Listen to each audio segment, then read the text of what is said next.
Welcome, crafty friends. This is Jen at Katahdin Crafts sharing some inspiration with you today. I know we certainly all need a mental health break.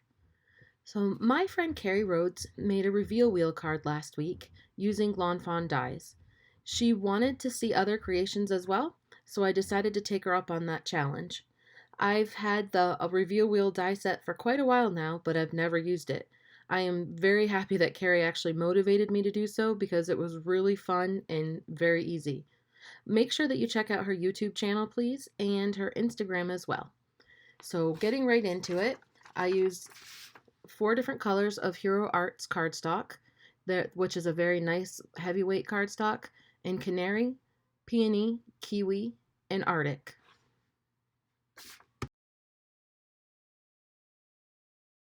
Next are the dies that I used: Lawn Fawn's Reveal Wheel, the Arc Frame add-on with that, some stitched scalloped rectangle frames, the Meadow border, extra amazing Easter stamps in their dies, the Reveal Wheel Spring Sentiments, Puffy Cloud border for a stencil, and just the little grass tufts in the mushroom house. And then I also used the lawn clipping stencil, the templates for essential shapes. First, I used the reveal wheel frame to cut out a panel, and then a second panel, which this time I added the arc frame add-on. There's all different types of add-ons you can add here for different windows, and I just secured it with a little bit of low-tack tape and cut that out. And next I did my 2 wheels. Then I wanted a panel of green for the bottom grass, but I didn't need to use the full frame, so I just did partial frame with that, and then I used the Meadow border set and made some grass. And I also cut 2 of the arc frame add-ons, one in the kiwi and one in the canary. And I have to make a correction. Earlier when I was making the frame, that was actually part of the reveal wheel, the window. And then the pieces that go around the window are the actual add-on. And now I took the tulip out of the meadow borders and cut 2 of those. And then I took the little tuft of grass from the mushroom house and cut 3 of those. But I end up actually only using 2 of the small ones. And then I also cut a puffy border stencil to use at a later time. Out of the peony, I actually also cut the largest stitch scallop rectangle frame. And then I went ahead and used the Lawn Fawn jet black ink and stamped all my images from the Eggstra Amazing Easter set onto Nina Solar White cardstock, and I started my coloring, which I sped up a lot for you because there's a lot of coloring involved. You can see when I did my basket, I got a little bit out of the edge, and I just used my colorless blender to go ahead and get a little bit of that ink up. I lifted the ink a little bit with that. That works really well. I worked on it a couple times because I let it dry in between and then worked back a little bit. But in the end product, you can't see it at all, so I'm pretty happy with that. And then I put all the colors on the screen for you so you can look back for reference. But I really enjoyed coloring this card. It was fun to use a lot of bright colors. And this project in general was a fun project to do. And there's my bunny. I did him in a lot of, or her. I did her in the neutral grays. And then I did a different layering thing in the belly. I wanted a little bit of a pink belly, but not too bright. So I went ahead and did a pink belly. And then I just did some N0 right on top of it and covered that up. Made it a little bit less bright. And then, of course, I added a little bit of pink to the ears and the cheek as well. And then, like I said, it's fun to do all the bright colors. We need a little brightness in our lives right now. Though the world has kind of gone a little nutty, hasn't it? And crafting has definitely been keeping me a little bit sane. So if I have to be home stuck with the kids for, 24/7 and who knows how long, crafting is definitely the way to go. It's definitely therapeutic, and the kids have actually been getting into it too. My son especially, he's been stamping. I've taught him how to use the Misty and the Lawn Fawn chamois in order to clean the stamps, and he's been doing a great job of coloring.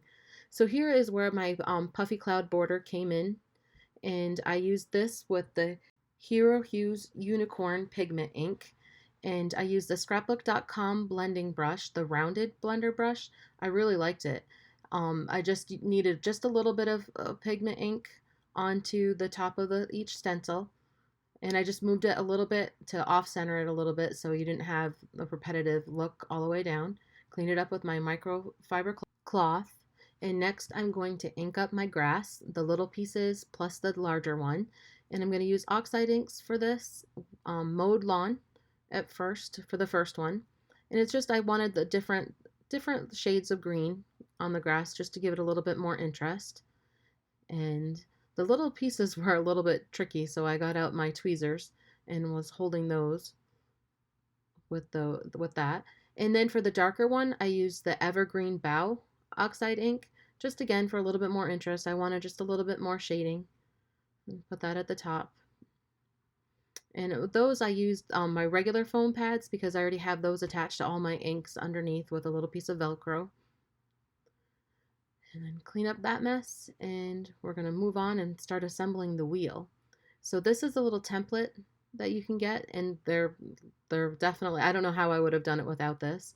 So you just attach that, and I just had to, again, this is the first time I've done one of these wheels, so I just had to kind of come up with a plan of how I was going to do it. And at first I was like, oh, I'll just tape this down, and then I realized, well, I can't turn it if I do it that way. So I just went ahead and tucked the tape underneath so I could turn it each time. And I wanted to line that up pretty well. So each time I put the stamp on first so I can just kind of see where I wanted it. And then use the Lawn Fawn jet black ink and just went around to all 4 spots. But see how that template makes this so easy? It's really, that was a great idea to come up with the templates. And I believe that all of the add-ons have the templates now that go with it, all the little windows. So this was pretty easy to do. And they all came out pretty well. Sometimes I get nervous with just kind of, you know, the stamping without the MISTI. And next I wanted to start assembling the wheel, so I needed a brad. You put the brad in the back, and then you just put that little piece back there, and then you put some foam dots all around the edge, and that's what gives it the spacing, so you can go ahead and turn it. And then you just have to line it up on your cards. So the way I did it was I first positioned it, and there's some lines, it's really hard to pick up on the camera, but there's some lines that you can see on the wheel that shows you where it fits in the wheel and on the edge, so you just have to kind of adjust that. Then I used the back and I just pressed it up against it and had the wheel in the perfect spot. So now I'm going to use the Lawn Fawn glue and put the arch on the outside. I wanted to make it coordinate with the back of the card base, and so I put that down. And next I wanted to write "Hope Your Easter Is," and I got out the stamp platform for this, and I just lined it up, the "Hope Your Easter," and I was having a heck of a time with having them stuck to my fingers, so I got out a tool to use to line that up. And then I still had to kind of adjust it, but the lines on the platform make it so much, it makes it easy. But I wanted to still make sure that I had that perfectly lined up, because sometimes it's hard to tell. So I just grabbed a piece of scrap paper, and I stamped that quickly on that just to see. And I was happy that it looked straight across. So I went ahead and put it on my project. And that's the great thing about the MISTI or the stamp platform, whatever tool that you have, that you can do it several times and it lines up perfectly. It's definitely a lifesaver. And so I went with that. And then I'm going to use my Score Pal. My card base is 8.5 by 5.5, and I scored it at the 4 1/4 line. And then I just folding it over and using my bone folder to get a nice crisp edge. And then I can start assembling my card. I'm going to add the grass to the bottom.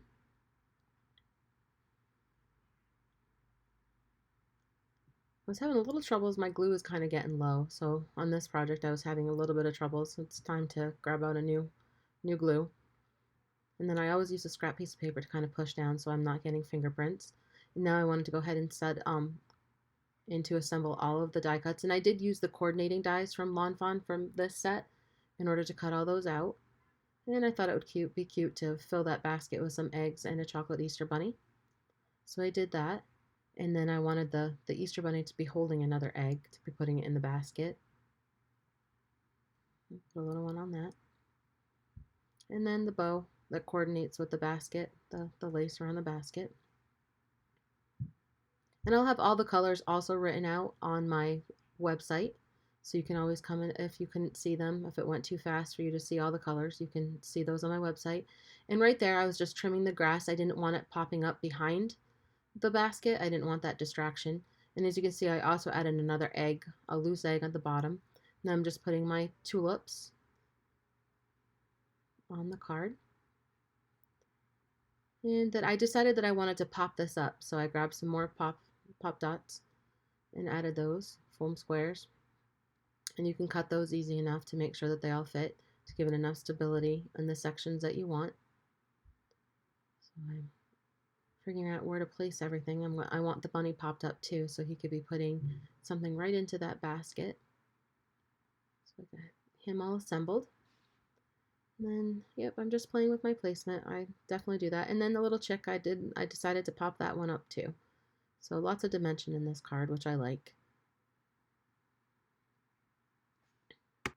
This definitely makes me wish for green grass and flowers. We are still covered with snow here in northern Maine. Matter of fact, my kids were out sliding yesterday. That's how much snow we still have. So it's still pretty chilly. So I'm going to just go ahead and put all my pieces down, the pop pieces. And then I need to figure out the placement of all the little pieces of grass, but I wanted an egg hiding behind each one of them. So I went ahead and put the Easter eggs, attach those. So if you can hear the kids in the back, I apologize, but again, we're all quarantined.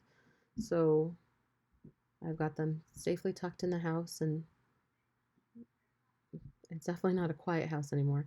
Here I didn't quite like the way where I had the basket. I wanted to move it over a little bit, so I kind of fiddled with that and moved him over a little bit. Then of course I had to slide the bunny over a little bit too. So I wish I had placed that down a little bit easier for myself, but yeah, I kind of go back and forth until I find a spot that I liked. So once I secure that, I went ahead and I fixed that little bit of grass. So it was a little crooked. Got that fixed up. And then I added the other one in the front. I can't wait to see some buds on the trees. Maybe that'll make everybody feel a little bit better. And now I needed to put these two together, the back panel and the front. And again, in order to be able to turn that wheel, you have to make sure that it's popped up enough, the spacing, to turn it. So I went ahead and put enough foam dots on there to make sure that the wheel would still turn. And now I'm going to assemble the whole card, the base. I wanted to put that scalloped edge around the outside. Just like that, just get it centered. And then time to put the whole card there. And I wanted to put that little arc, the arc with the arrow, so people know to turn the wheel. And I liked it to put it in a nice coordinating color. So just when you're assembling and putting on your foam dots, just make sure it doesn't touch your wheel, else it won't turn. So just be careful with that. Even when you're putting it on the back, that's also just a little tip to make sure that it doesn't get stuck with that foam. And I just press that down, and it's just about all set. Oh, and you can definitely hear my son in the background now, sorry. And my wheel, I was having a little bit of a hard time turning it. It was just my fingers though, because it really does turn fine. And so hope your Easter is spectacular. Exciting. I was really pleased. And again, thank you to Carrie Rhoads for giving me the inspiration and the motivation to get this card done. It was a lot of fun, and I've waited way too long to get a reveal wheel done.